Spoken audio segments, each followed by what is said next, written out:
आपण सिंधुदुर्गात जाऊया। सदाशिव लाड आपले प्रतिनिधी आपल्या सोबत आहेत। सदाशिव, सिंधुदुर्गात या संपूर्ण झेडपी निवडणुकांमध्ये नेमकं चित्र काय दिसलं? राणे विरुद्ध राणे आपण स्थानिक पातळीवरच्या निवडणुकांना याच्या आधी पाहिलेलं होतं।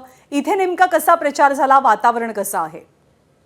अधिकारी कर्मचारी वर्गाने मतमोजणी कक्षात यायचं आहे। नक्कीच या अगोदर नगरपंचायत असेल किंवा नगर परिषद असेल या ठिकाणी राणे विरुद्ध राणे हे चित्र आपल्याला पाहायला मिळालेलं होतं। मात्र त्यानंतर स्वतः खासदार नारायण राणे यांनी महायुतीची घोषणा केलेली होती, कारण राणे विरुद्ध राणे हे चित्र संपूर्ण महाराष्ट्रात गेल्यामुळे ते चित्र पुन्हा दिसू नये यासाठी नारायण राणे यांनी पुढाकार घेतला आणि महायुतीची घोषणा केली। आणि त्यामुळे आता भाजप, शिवसेना आणि राष्ट्रवादी यांची महायुती म्हणून एकत्र येत जिल्हा परिषद असेल किंवा पंचायत समितीच्या निवडणुकांमध्ये सामोरे गेलेले पाहायला मिळाले। दुसरीकडे जर पाहिलं असेल तर ठाकरे सेना एकाकी लढताना पाहायला मिळेल। त्यामुळे या निवडणुकीत जिल्हा परिषद असेल किंवा पंचायत समिती असेल यामध्ये महायुती विरुद्ध ठाकरे सेना अशीच लढत आपल्याला पाहायला मिळालेली।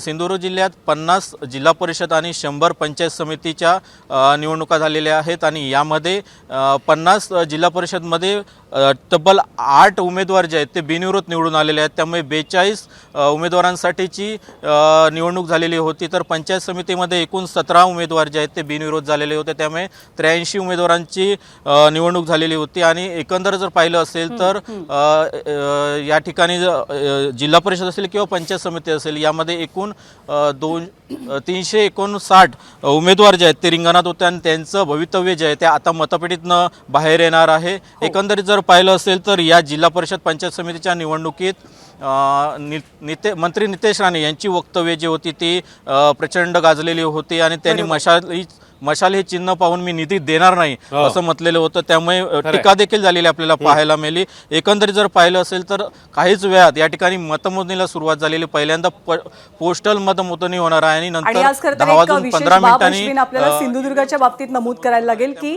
आंगणेवाडीची जत्रा सुद्धा आहे, ज्याचं खूप मोठं महत्त्व कोकणामध्ये आणि राज्याच्या इतर भागांमध्ये सुद्धा आहे। आणि या आंगणेवाडीच्या जत्रेनिमित्तानं प्रचंड मोठी एक प्रकारे गर्दी आपल्याला सिंधुदुर्ग पट्ट्यामध्ये नेहमीच पाहायला मिळते। त्याच भराडी देवीच्या यात्रेच्या वेळेलाच जिल्हा परिषदांचे निकाल सुद्धा येणार आहेत। सदाशिव, या सगळ्या बाबतीतले अपडेट्स वेळोवेळी तुझ्याकडनं जाणून घेत राहू। तुर्तास धन्यवाद या माहितीबद्दल।